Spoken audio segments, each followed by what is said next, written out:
Voici mon pays. Voici mes causes. Voici mon village. Je m'appelle Gabriel Coulet et j'ai grandi ici en même temps que le Roquefort. J'ai suivi son évolution et aujourd'hui encore, je veille à ce qu'il reste le roi des fromages.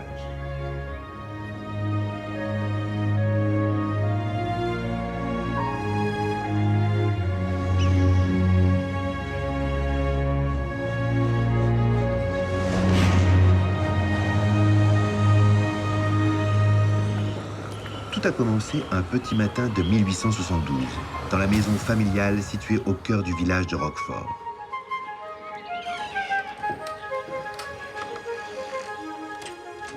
Mon père, Guillaume Coulet, roulier de métier, avait décidé d'agrandir sa cave à vin pour y stocker quelques bouteilles.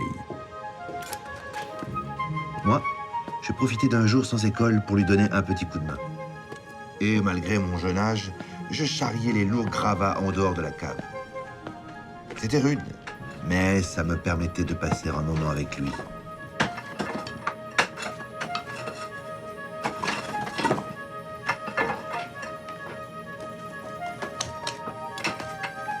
Mais alors qu'il s'affairait à la tâche, la roche se mit à trembler. Je crus que la cave nous tombait dessus. En fait, mon père venait de mettre à jour l'entrée d'une fleurine. Et à cette époque-là, c'était une aubaine inespérée que d'avoir une fleurine qui arrivait dans sa cave. Car là était le secret du Roquefort.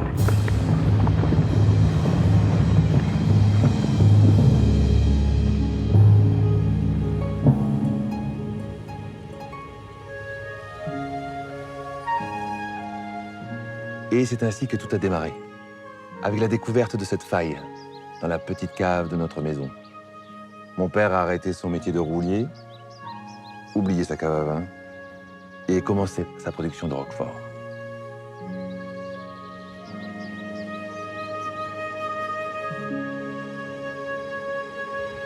Mais avant d'aller plus loin, revenons beaucoup plus en arrière, des millions d'années en arrière. Là où l'histoire commence vraiment. Tiens, voici d'ailleurs quelqu'un qui vous en parlera beaucoup mieux que moi. Tout commence il y a un peu moins d'1 million d'années.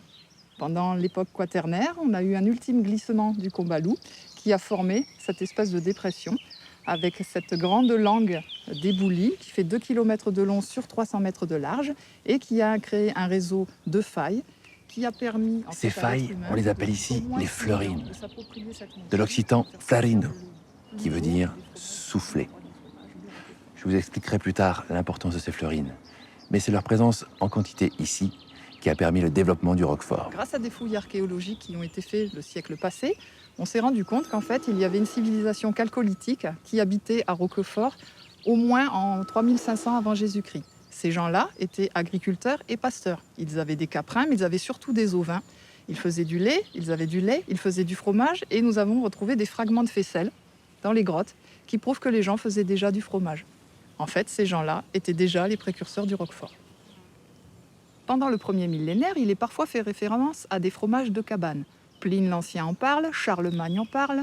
Nous avons aussi, dans un livre où Jules César en parlerait, mais au XIIe siècle, c'est là où nous avons la première référence à une cave creusée à Roquefort. En 1666, le Parlement de Toulouse crée un arrêté qui va couronner de succès tous les efforts qui ont été faits avec les édits des rois précédents. Et cet accord de Toulouse va devenir véritablement la pré-AOC du Roquefort. Le siècle des Lumières s'est enthousiasmé au contact de ce fromage qu'ils ont d'ailleurs déclaré comme étant le roi des fromages, le meilleur de tous. Et c'est à partir de la seconde moitié du XIXe siècle que s'amorcent sous les meilleurs auspices les changements qui vont augurer de l'ère moderne du Roquefort et dans laquelle on va retrouver les acteurs qui jouent encore un rôle important de nos jours dans l'histoire de ce fameux fromage. C'est à ce moment-là que mon papa entra dans la grande histoire du Roquefort et que toute notre famille suivit ses traces. En 1906, j'ai pris la succession de mon père, donné mon nom à l'entreprise et y est apporté une petite notoriété. Après moi, mon gendre Francis Laure a pris les rênes de l'entreprise. Il a développé les ventes dans toute la France tout en gardant le nom de Gabriel Coulet. Puis, ses enfants André et Pierre ont perpétué l'histoire familiale pendant plus de 40 ans. en développant le prestige du Roquefort Gabriel Coulet sur les 6 continents. Enfin, ce sont les petits-enfants, la 5e génération qui a pris la suite, Jean-Pierre et Emmanuel. Ils sont aujourd'hui à la tête de l'entreprise et sont très fiers de cette grande histoire familiale. Ne bougez plus. Alors notre entreprise aujourd'hui, c'est toujours une entreprise familiale, 100% indépendante. Et pour nous, c'est vraiment très important de rester familial et indépendant. Il y a une centaine d'années, il y avait plus d'une trentaine de fabricants à Roquefort. Et ces entreprises sont regroupées petit à petit. Et aujourd'hui, on n'est plus que 7 entreprises sur le Roquefort. Donc c'est vraiment la qualité qui fait la différence. On s'aperçoit que de plus en plus, les consommateurs recherchent des produits bons, des produits sains et des produits locaux. Et on est tout à fait dedans avec notre PME familiale. Et on est fiers de dire que c'est notre arrière-grand-père qui a fondé l'entreprise en 1872. C'est vraiment très important pour nous. Roquefort Gabriel Coulet, c'est avant tout une grande marque, une marque prestigieuse sur le marché français. Ça dégage de l'émotion. C'est un art de vivre à la française. Voilà, c'est notre symbole en termes de qualité. Les grands chefs étoilés ont une préférence sur la marque Gabriel Coulet parce que c'est avant tout un Roquefort qui est très fondant, très moelleux, typé en goût, un arôme subtil, reconnu par la presse gastronomique, mais notamment aussi chez les fromagers. Nous avons eu également plusieurs fois la médaille d'or au concours général agricole de Paris sur le Roquefort. 5 fois médaille d'or, donc c'est pas rien. Et puis nous avons eu la médaille d'or sur les torbes de brebis et nous en sommes fiers. Et c'est une fierté de voir qu'il y a un retour des consommateurs sur la qualité de nos produits. Je veille toujours au grain, car chez nous, le respect de la fabrication traditionnelle, c'est primordial. Même si vous verrez qu'aujourd'hui, les jeunes bénéficient de la technologie moderne. D'ailleurs, vous êtes peut-être venu là pour que je vous montre comment le fabrique, ce fameux Roquefort. Suivez-moi, je vais vous montrer.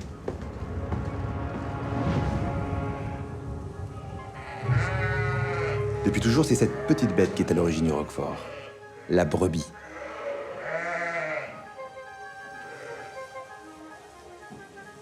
Mais attention, pas n'importe laquelle. La brebis de la Cône, la seule, la vraie, l'unique. Oh. Voilà l'éleveur qui arrive. Je vais vous laisser le rencontrer, c'est un passionné. Le Roquefort se fait avec du lait de brebis lacone. Voilà, une race laitière. Elle est rustique, quoi. Ça s'acclimate bien au terrain, au cosses, au terrain pauvre, au terrain aride. On les nourrit donc avec des fourrages, avec de la céréale. La base de l'alimentation, c'est la luzerne, quoi. C'est une plante, c'est une légumineuse qui est riche en azote et c'est grâce à ça qu'on fait du lait. Et nous, ici, sur le Coste, c'est vrai qu'on a l'avantage que c'est une plante qui se développe bien. On n'a pas de super quantité, mais on a de la qualité. C'est ce qui fait un peu notre force, quoi.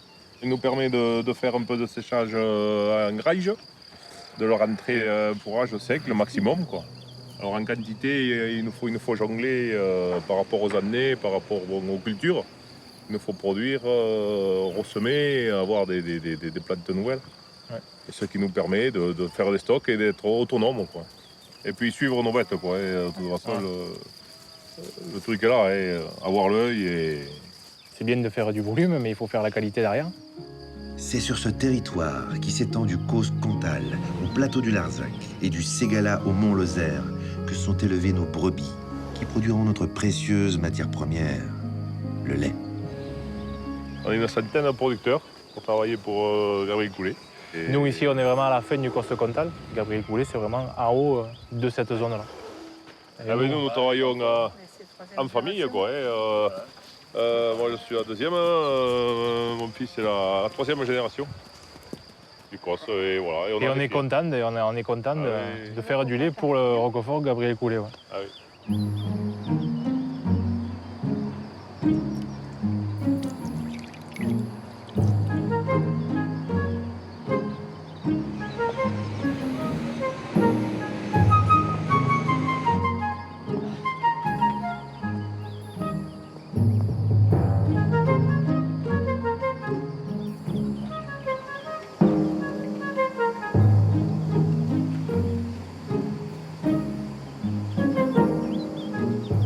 Le Roquefort, c'est un fromage qui est fait avec du lait cru.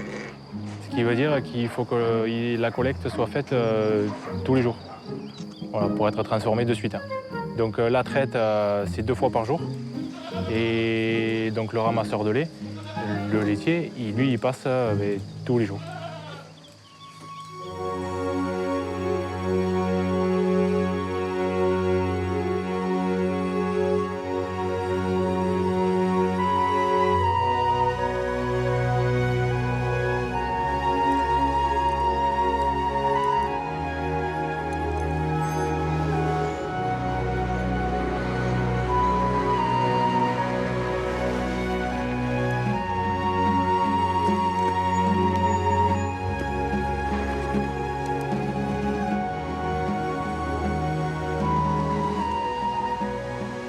Le lait arrive ensuite dans notre laiterie.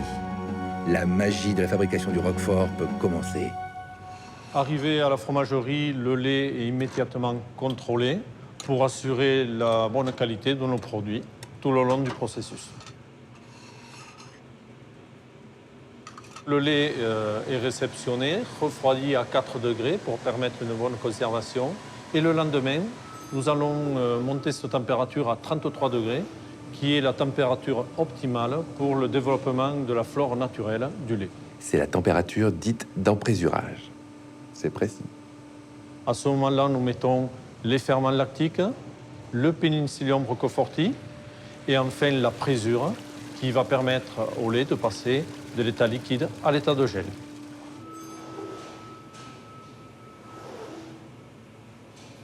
Après cette phase, intervient le découpage. Les graines de caillé vont être brassées en cuve pour permettre à celui-ci d'être très dur et obtenir des cavernes dans le fromage qui vont permettre au pénicillium de se développer normalement. La séparation des graines de caillé avec le petit lait, le sérum ou le lactosérum.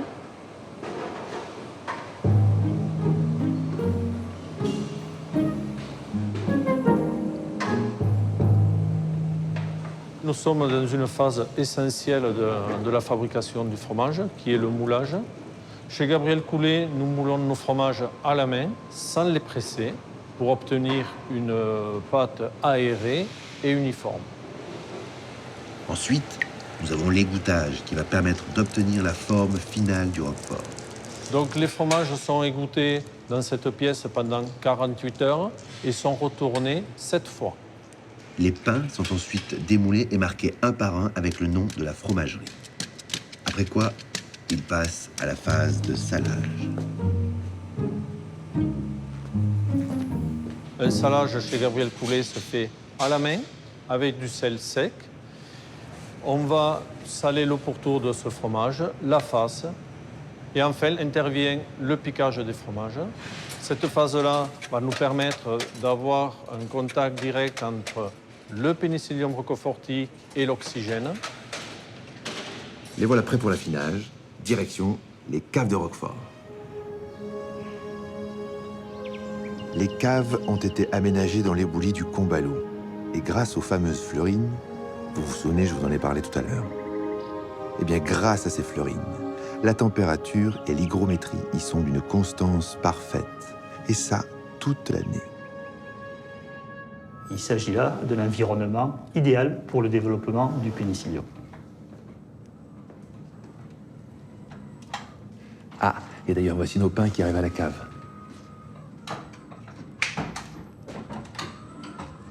Pour qu'un Roquefort soit un Roquefort, il faut qu'il passe 14 jours minimum dans les caves de la ville. Ils peuvent y rester plus, mais pas moins. Mais chez Gabriel Coulet, il peut y rester davantage, parfois jusqu'à 21 jours. C'est pour favoriser le développement du Penicillium roqueforti, du cœur du fromage jusqu'au talon, et obtenir une texture onctueuse avec ce goût spécifique au Roquefort Gabriel Coulet.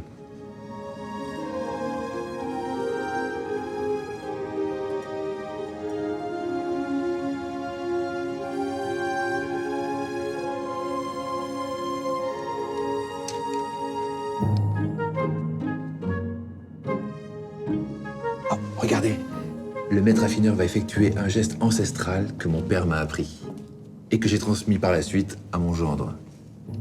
Le sondage.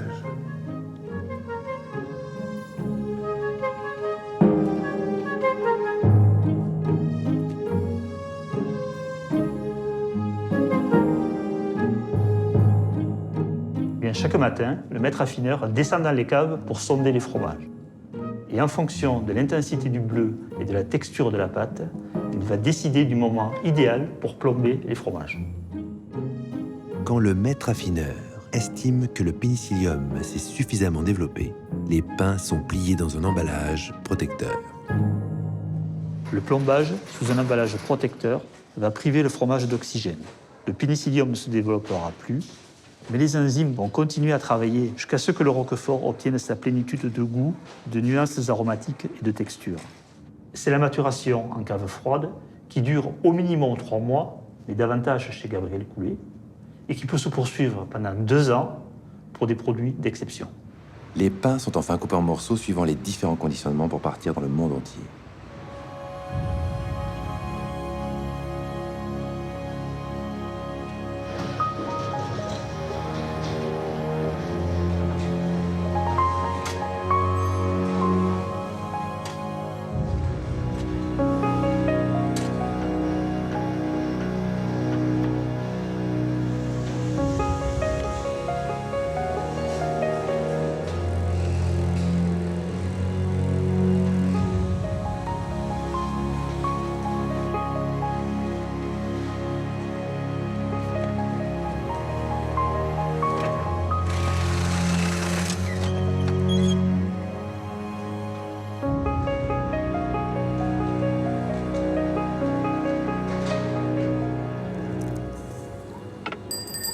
Bonjour. Alors, qu'est-ce que je lui sers à la Je petite vais dame? vous prendre un quart de Roquefort Gabriel Coulet, s'il vous plaît. Très bon choix. Et voilà. En vous remerciant. Merci beaucoup. Au revoir. Au revoir. Notre Roquefort, c'est de la haute couture. Le fruit du savoir-faire de plusieurs générations élaboré par des passionnés pour un produit exceptionnel. Il ravit les papilles des jeunes et des moins jeunes, des gourmets et des maîtres fromagers. Un arôme subtil, une onctuosité parfaite, une texture moelleuse et fondante à la fois. On ne peut se tromper avec le Roquefort Gabriel Coulet.